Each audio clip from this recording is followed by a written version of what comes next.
Hi, I'm the Guitar Trooper, YouTube's favorite old guy. As lead guitarist of the Beatles, George Harrison was only a guitarist and not a songwriter, at least at first.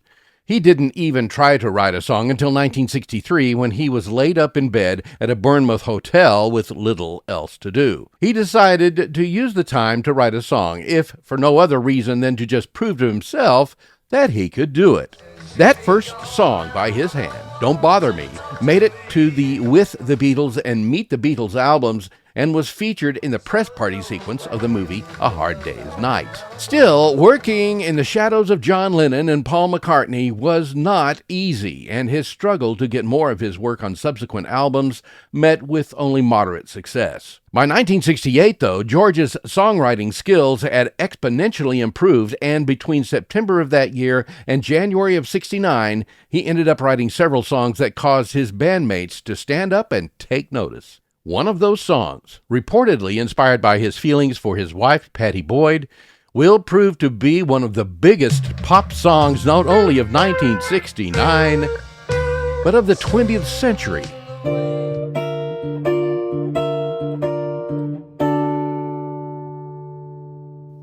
It's Tuesday, September 17th, 1968. EMI Abbey Road Studios, Studio 3, time of day unknown. Since July, the Beatles have been in the midst of recording songs destined to be published on what will be one of their most famous works, known as the White Album. In a situation that is uncharacteristic of earlier recording sessions, much of the work being done on this has far less of a group participation dynamic. While there are many ensemble recordings, it is not uncommon to see Paul McCartney and John Lennon working separately across Studios 2 and 3 and elsewhere in the facility on seemingly individual projects of their own. George Harrison, having already recorded in July the basic track for While My Guitar Gently Weeps, and then having Eric Clapton record the lead guitar work for that song on Friday, September 6th, doodles on a piano in Studio 3 while Paul McCartney is doing final overdub work on I Will in Studio 2. George's mind begins to focus on his wife, Pattie, and a fragment of a melody pops into his head. He really likes it, and in fact, it seems so familiar that he's pretty sure he's heard it before, and so he considers shelving it. Still, he doesn't want to forget it, so he finds chords and writes 2 verses and a chorus. He fumbles around with wording in the second line of the first verse and some in the bridge, and isn't sure what to do for a middle 8 either. He can't yet come up with anything that seems right. Nevertheless, he continues working on the piece. Monday, January 6th, 1969, Twickenham Studios, London. Time of day unknown. The Beatles are in the midst of what will come to be called the Get Back sessions. The project is first conceived as a live performance for a TV special, but the band has not yet sorted out what songs are to be used. George Harrison presents the as yet unfinished song, lamenting that he has been working on it for 6 months but still can't find the right word that will work for the second line of the first verse. What could it be, Paul? Something in the way she moves. What attracted me at all? John Lennon suggests that he just use a nonsense word. And yet each time attracts me like a cauliflower until you get the word. Yeah, but I've been through George this continues to work on the lyrics, but the chords and the melody are well established. Tuesday, February 25th, 1969, EMI Abbey Road Studios, time of day and studio number unknown. George Harrison, along with engineer Ken Scott, records 3 demos of his compositions Old Brown Shoe, like a love that's right, but right is only half of what's wrong. All Things Must Pass, Last doesn't last all morning. and the song that came to him in September, now entitled Something. Something in the way she moves. An extra 4-line verse, which will be subsequently jettisoned before the Beatles' master recording, is on that demo. The demo is intended as a guide for later use, if he can convince the Beatles, or whomever else will agree, to record it commercially. It's Wednesday, April 16th, 1969, EMI Abbey Road Studios, Studio 3. Session start time, 7 p.m. After recording Old Brown Shoe, the band works on what will ultimately be a discarded first version of Something. This session, which doesn't include John Lennon, ends at 2:45 a.m. the next day. It's Friday, May 2nd, 1969, EMI Abbey Road Studio 3. Session start time, 7 p.m. As part of a new album project, which will be named later as Abbey Road, the Beatles' remake of George Harrison's Something begins. Counting the demo, this will be the third take one on the song since March, and is the basic track destined to be heard on the album, albeit with a lot of changes along the way. Including a 2-hour break between 11 p.m. and 1 a.m., the session will continue until 3:40 a.m. on Saturday, May 3rd.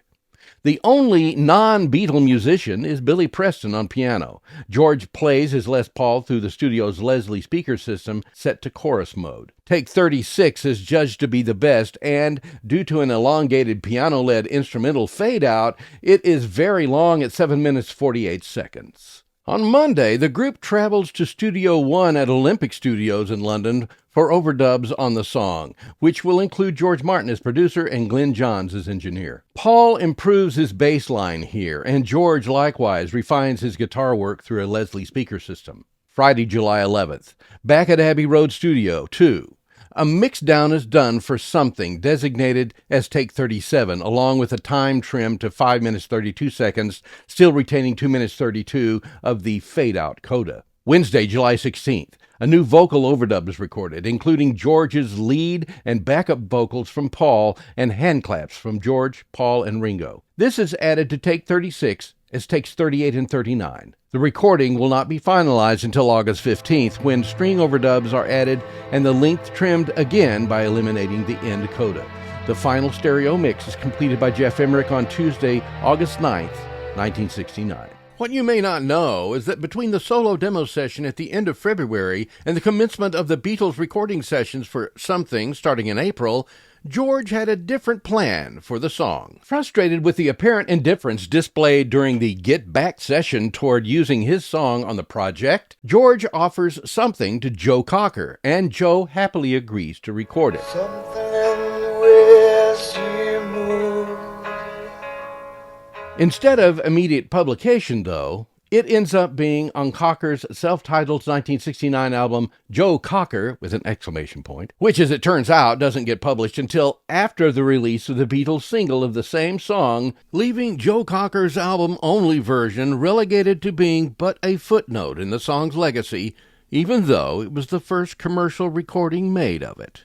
On October 6, 1969, George Harrison's Something, issued as a double A-side with Come Together, represents the first time in the Beatles recording history that a George Harrison song is an A-side. To say that it was a hit is a gross understatement. It received the Ivor Novello Award for the Best Song Musically and Lyrically of 1969. One of its highest compliments came from a 1969 interview when the usually cynical fellow Beatle John Lennon said that it was the best track on the album. By the end of the 70s, the song will have been covered by over 150 artists, making it second place to Yesterday as the most covered Beatles recording in their history. In 1999, only 2 years before George Harrison's death, Something was recognized by BMI as the 17th most performed song of the 20th century. Recorded and mixed over the course of 3 months using 2 studios, it remains as exactly what George Harrison wanted it to be. The most successful song of his career.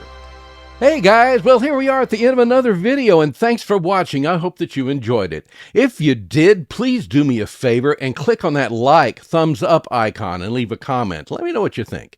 You can also use comments to suggest video subject matter regarding pop music and pop music culture from the 1950s to the 1970s. A great thing that you can also do to support the channel and the Facebook page is just start sharing the video with your friends. Click on the arrow icon and pick the destination person and help us expand the audience. Speaking of supporting the channel, this would be a great time to subscribe on YouTube if you're not yet a subscriber, or if you are watching this on Facebook and not yet a follower, please start following the Facebook page. It's easy, it's free, and it lets YouTube and Facebook know that you support the channel. Just click on the follow button on Facebook or subscribe button on the YouTube channel main page, or click on the big purple icon that appears at the end of the YouTube screen toward the end of this video, and be sure to select the top notification bell on the drop-down menu so that you will be notified whenever I post new content for the public. If you would like the opportunity to see content on YouTube a few days earlier when it is viewable only to channel members, you can upgrade your subscription and become one.